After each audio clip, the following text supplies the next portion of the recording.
ಸರ್ವಧರ್ಮಾನ್ ಪರಿತ್ಯಜ್ಯ ಮಾಮೇಕಂ ಶರಣಂ ವ್ರಜ ಅಹಂ ತ್ವಾಂ ಸರ್ವ ಪಾಪೇಭ್ಯೋ ಮೋಕ್ಷಯಿಷ್ಯಾಮಿ ಮಾ ಶುಚಃ.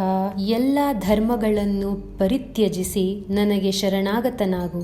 ನಾನು ನಿನ್ನನ್ನು ಎಲ್ಲ ಪಾಪಗಳಿಂದ ಮುಕ್ತನನ್ನಾಗಿ ಮಾಡುತ್ತೇನೆ.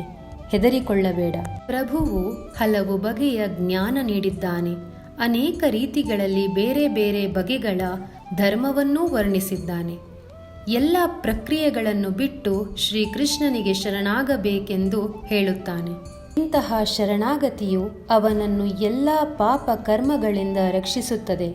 ಏಕೆಂದರೆ ಸ್ವತಃ ಪ್ರಭುವೇ ಅವನನ್ನು ರಕ್ಷಿಸುವುದಾಗಿ ಮಾತು ಕೊಡುತ್ತಾನೆ.